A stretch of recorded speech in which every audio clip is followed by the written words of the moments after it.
میرا شوہر نامرد ہے اور مجھے خلا چاہیے۔ وہ تنسیخ نکاح کا عام سا کیس تھا۔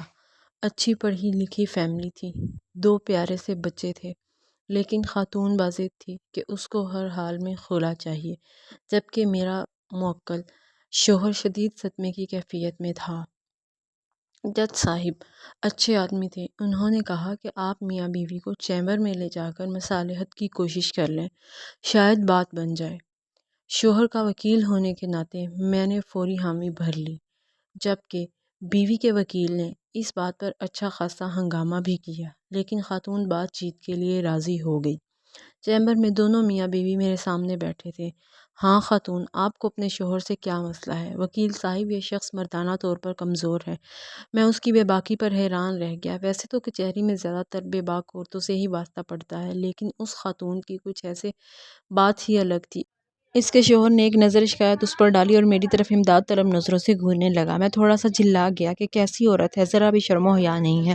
بہرحال میں نے بھی شرم و حیا کا تقاضا ایک طرف رکھا اور تیز تیز سوال کرنا شروع کر دیے۔ جب اس سے پوچھا کہ کیا آپ کے مرض سے گزارا نہیں ہوتا، تو کہتی ہے ماشاءاللہ 2 بچے ہیں ہمارے، جسمانی طور پر تو بالکل ٹھیک ہیں، تو بیوی پھر مردانہ طور پر کمزور کیسے ہوئے؟ میں نے سوال کیا۔ وکیل صاحب، میرے بابا دیہات میں رہتے ہیں اور ذمہ داری کرتے ہیں، ہم 2 بہنیں ہیں، میرے والد نے ہمیں کبھی دھی رانی سے کم بلایا ہی نہیں، جبکہ میرے شوہر مجھے کتی کہہ کر بلاتے ہیں۔ یہ کون سی مردانہ صفت ہے وکیل صاحب؟ مجھ سے کوئی چھوٹی موٹی غلطی ہو جائے تو میرے پورے خمیقے کو گالیاں دیتے ہیں۔ آپ ہی بتائیں اس میں میرے مائکے کا کیا قصور ہے؟ یہ مردانہ صفت تو نہیں ہے نا کہ دوسروں کے گھر والوں کو گالی دی جائے۔ وکیل صاحب، میرے بابا مجھے شہزادی کہتے ہیں اور یہ غصے میں مجھے گالی دیتے ہیں۔ وکیل صاحب، مرد تو وہ ہوتا ہے نا جو کنجری کو بھی اتنی عزت دے کہ وہ کنجری نہ رہے، اور یہ اپنی بیوی کو ہی کنجری کہہ کر پکارتے ہیں، یہ کوئی مردانہ بات تو نہیں ہوئی نا؟ وکیل صاحب، آپ ہی بتائیں کیا یہ مردانہ طور پر کمزور نہیں ہے؟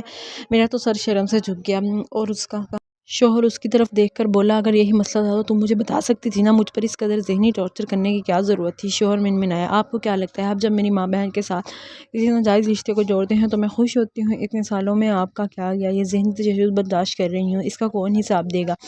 بیوی کا پارا کسی طور پر کم نہیں ہو رہا تھا۔ خیر، جیسے تیسے منت سماجت کر کے سمجھا بجھا کے ان کی صلح کروائی اور میرے موکل نے وعدہ کیا کہ وہ آئندہ بھی اپنی بیوی کو گالی نہیں دے گا۔ پھر وہ دونوں چلے گئے۔ میں کافی دیر تک وہیں کھڑے سوچتا رہا کہ گالی تو میں نے بھی اس خاتون کو اس کے پہلے جواب پر دل ہی دل میں بہت دی تھی، تو شاید میں بھی نامرد ہوں اور ہمارا معاشرہ شاید ایسے نامردوں سے بھرا پڑا ہے۔